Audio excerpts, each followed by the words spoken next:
প্রিয় শিক্ষার্থী, আজকে অনলাইন ক্লাসে তোমাদের স্বাগতম। শিক্ষার্থীরা, আজ ষষ্ঠ শ্রেণী গণিতের ঐকিক নিয়মের আহ, সৃজনশীল করব আমরা। তো দেখো শিক্ষার্থীরা, বোর্ডে আমরা একটা সৃজনশীল নিয়েছি। কোনো ছাত্রাবাসে 500 জন ছাত্রের 35 দিনের খাদ্য মজুদ আছে। 5 দিন পর ওই ছাত্রাবাসে আরো 100 জন ছাত্র আসলো। ক নম্বর, 5 দিন পর মোট ছাত্র সংখ্যা কত?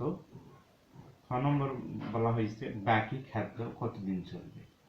গ নম্বর, আরো 15 দিন পর 300 জন ছাত্র চলে গেলে তাদের বাকি খাদ্য কতদিন চলবে। তো শিক্ষার্থীরা, চলো আমরা প্রবলেমগুলো সলভ করি। প্রথমে ক নম্বর আমরা বলছি 5 দিন পর মোট ছাত্র সংখ্যা কত হবে। তো ছাত্রাবাসে 500 জন ছাত্র ছিল, 5 দিন পর আরো 100 জন আসলো। তাহলে দেওয়া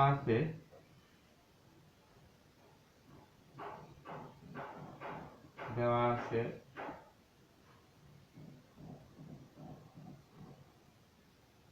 ছাত্র সংখ্যা 500 জন। আচ্ছা, 5 দিন পর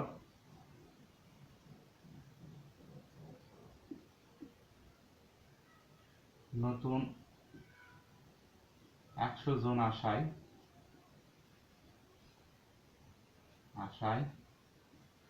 ছাত্র সংখ্যা মোট ছাত্র সংখ্যা 500 প্লাস 100, 600 জন। এটাই অ্যান্সার। তো শিক্ষার্থীরা, এবারে আমরা খ নম্বর প্রবলেমটা সলভ করি।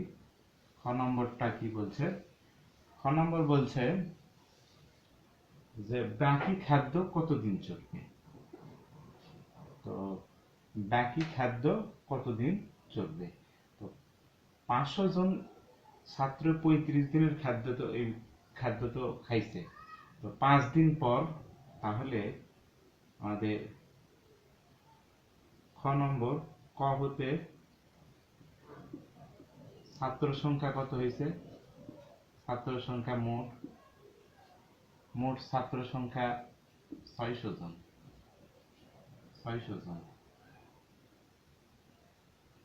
তাহলে বাকি দিন কত আছে? বাকি দিন আছে কিন্তু বাকি দিন সমান 35 মাইনাস 5, মানে 30 দিন। 30 দিন বাকি আছে। এখন 30 দিন যে বাকি আছে, 30 দিন কয়জন ছাত্র খাবে? 30 দিন আমাদের কত ছাত্র খাবে? 30 দিন কিন্তু আমাদের 600 জন ছাত্র খাবে। এই 600 জন ছাত্রের খাবার আমাদের কিন্তু নির্ণয় করতে হবে। তাহলে প্রথমে যে 500 জন ছাত্রের 30 দিন যদি চলে, তাহলে 500 জন ছাত্রের চলে 30 দিন। তাহলে একজন ছাত্রের কতদিন চলবে? বেশি দিন চলবে। তাহলে 30 গুণ 500 দিন। তাহলে 600 জন ছাত্রের কতদিন চলবে? ছাত্র নতুন আসায়। তাহলে 30 গুণন হলো 500 ডিভাইডেড বাই 600। তো আমরা যদি কেটে দিই তাহলে দাঁড়াচ্ছে 5 6 30, 5, তাহলে 25 দিন চলবে। তাহলে 600 জন ছাত্রের কিন্তু আমাদের চলবে হলো 25 দিন। তো এবারে চলো আমরা গ নম্বরের প্রবলেমটা সলভ করি।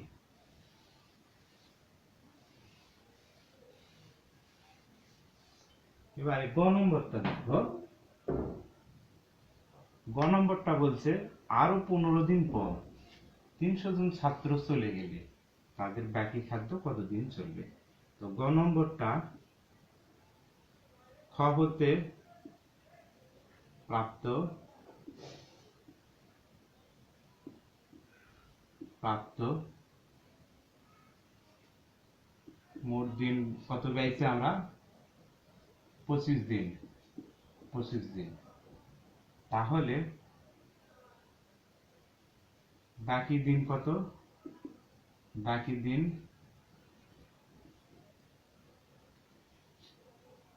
25 মাইনাস হলো 15 দিন পর, তাহলে 10 দিন বাকি আছে। আর 10 দিন বাকি 10 দিন। এখন এখানে বলছে যে বাকি খাদ্য 300 জন ছাত্র চলে গেল, তাহলে মোট ছাত্র সংখ্যা কিন্তু 600 জন ছিল। 600 জন। তাহলে বাকি ছাত্র সংখ্যা আমরা লিখে দিই। ছাত্র সংখ্যা 300 জন চলে যাওয়ায় কত দাঁড়ালো? 600 মাইনাস 300। তাহলে কি দাঁড়াচ্ছে? তাহলে দাঁড়াচ্ছে 300 জন। 300 জন। তো তাহলে প্রথমে কি হলো? আমরা 25 দিন পাইছি। 25 দিনের মধ্যে কি হয়েছে? বাকি বলছে 15 দিন পর 300 ছাত্র চলে গেছে, তাহলে দিনটা আমরা বাইর করে নিলাম এবং ছাত্র সংখ্যা 600 যেখানে ছিল, 5 দিন পর যে 500 জন ছিল, 5 দিন পর 100 যোগ নিল, তাহলে 600। তো 600। এবারে বাকি ছাত্র সংখ্যা কত দাঁড়ালো? 300 জন ছাত্র। এখন এই যে 300 জন ছাত্রের এই 25 দিনে এই যে দিন আছে 25, ঠিক আছে? এই 300 জন ছাত্রের কতদিন চলবে সেটাই আমাকে বাহির করতে হবে। তো এখন 600 জন ছাত্রের আমাদের 600 জন যে ছাত্র আছে, আমাদের যে মোট ছাত্র, এটার তো 25 দিন চলবে। এটার চলবে হলো 25 দিন।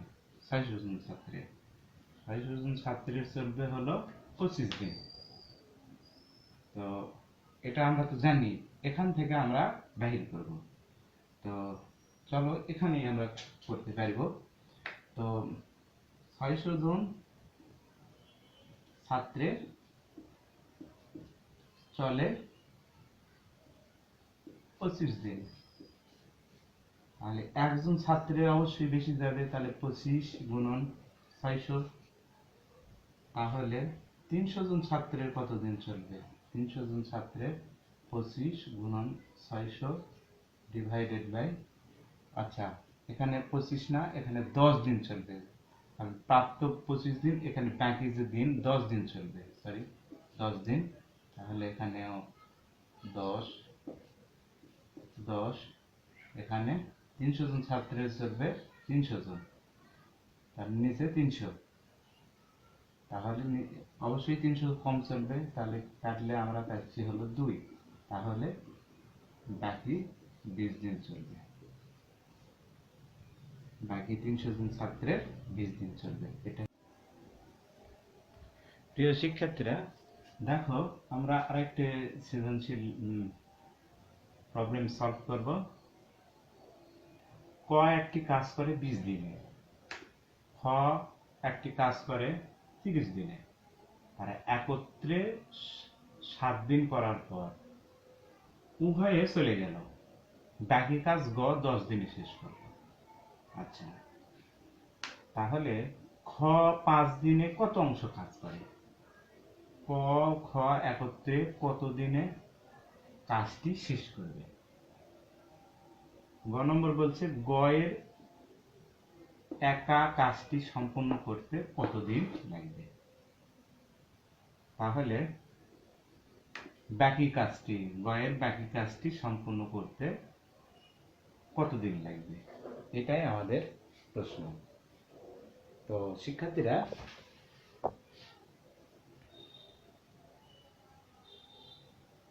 তাহলে এবারে দেখো খ নম্বর, আমরা ক নম্বরের প্রশ্ন সলভ করি। ক নম্বর দেখো, খ 5 দিনে কত অংশ কাজ করবে? তাহলে অংশটা আমরা পরে নিয়ে যাব। তাহলে খ একটি কাজ 30 দিনে করে, তাহলে খ 30 দিনে, খ 30 দিনে করে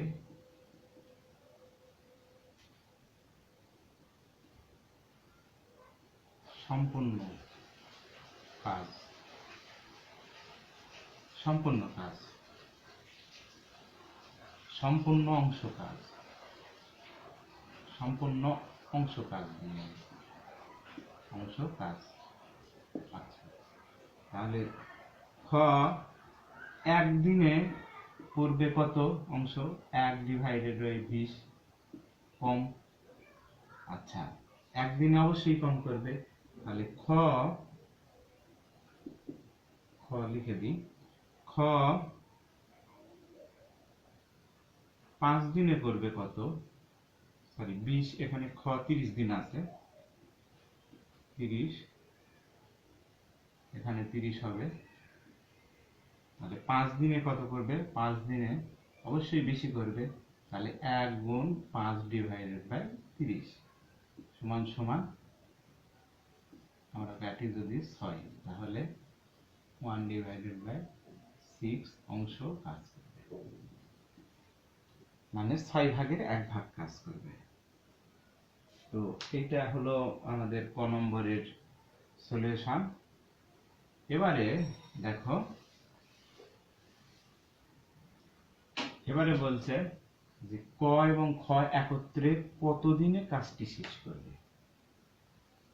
তাহলে একত্রে আমাদের কাজটা শেষ করবে কত? তাহলে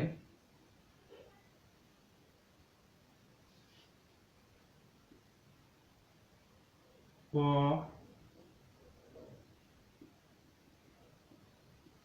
20 দিনে কাজ করে সম্পূর্ণ সম্পূর্ণ অংশ, তাহলে ক একদিনে কাজ করবে কম 20 অংশ। আবার খ 30 দিনে কাজ করে সম্পূর্ণ অংশ, তাহলে খ একদিনে কত করবে? 1 ডিভাইডেড বাই 30 অংশ কাজ। তাহলে এবারে একত্রে তারা মোট কাজ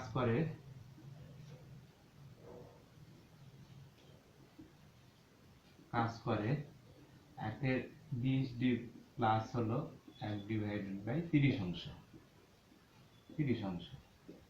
তাহলে আমরা লসাগু যদি করি, 20 30 এর লসাগু 60, তাহলে দাঁড়াচ্ছে কত? এখানে 3, এখানে 2, তাহলে কত হচ্ছে? এখানে 5 ডিভাইডেড বাই 60, কাটাকাটি যদি করি আমি, তাহলে 5 বারায় 60, তাহলে 1 ডিভাইডেড বাই 12 অংশ কাজ করতেছে, 1 ডিভাইডেড বাই 12 অংশ। তাহলে এবারে আমরা উপরে একটু মুছে দেব।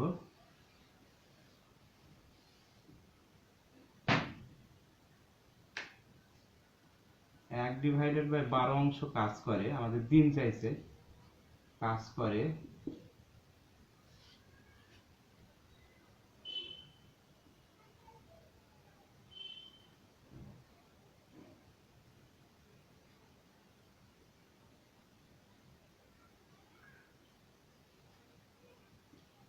কি বলছে? কতদিনে কাজ করবে, কতদিনে কাজ করবে। 1 ডিভাইডেড বাই 12 অংশ কাজ করবে তারা একদিনে,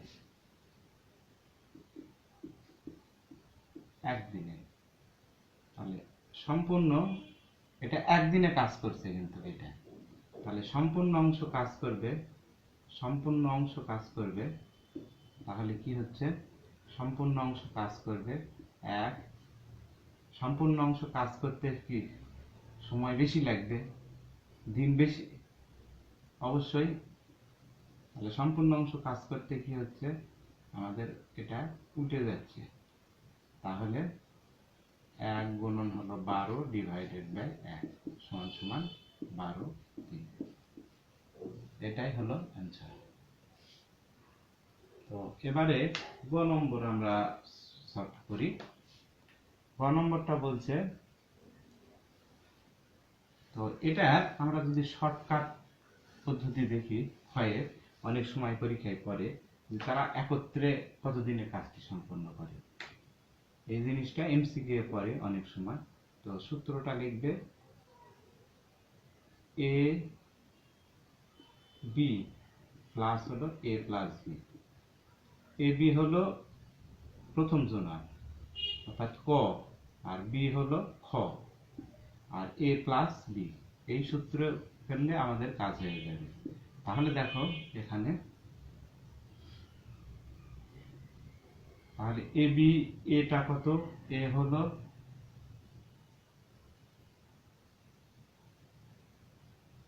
20,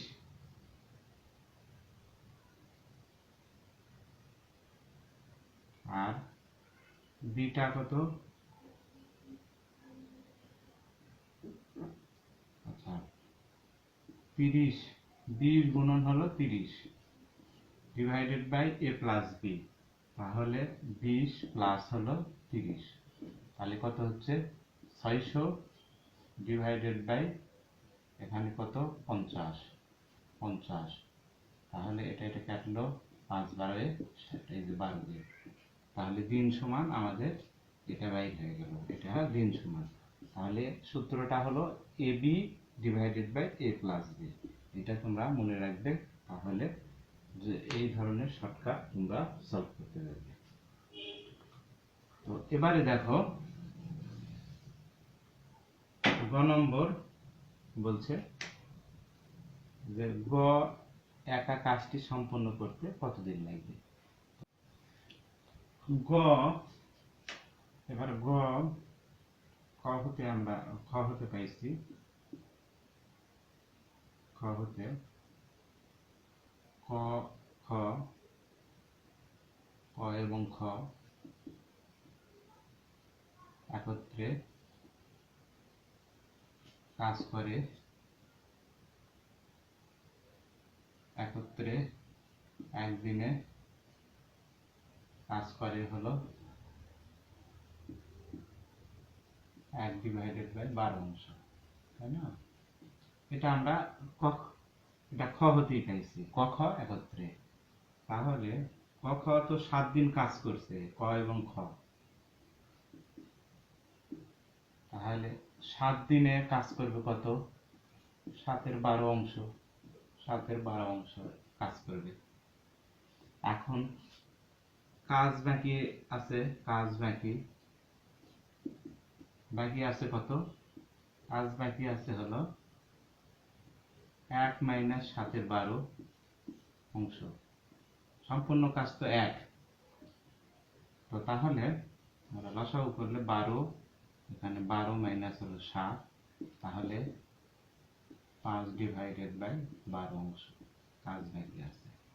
এই কাজটা, এই কাজটা কিন্তু 10 দিনে শেষ করবে। তো এখন বলছে যে বাকি কাজ 10 দিনে শেষ করবে, এখন সম্পূর্ণ কাজ করতে তার কতদিন লাগবে, তাহলে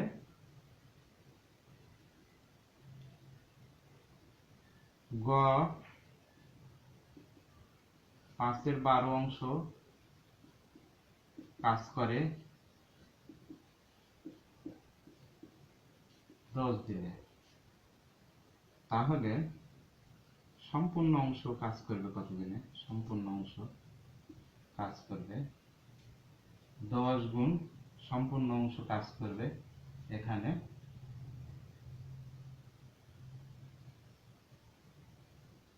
12 ডিভাইডেড বাই উল্টে যাবে, এটা সম্পূর্ণ অংশ উল্টে যাবে, তাহলে হচ্ছে 5, তাহলে 2, তাহলে লাগবে 24 দিন। 24 দিন, এটাই হলো অ্যান্সার। তো শিক্ষার্থীরা আজ এ পর্যন্তই। ভালো থেকো, খোদা হাফেজ।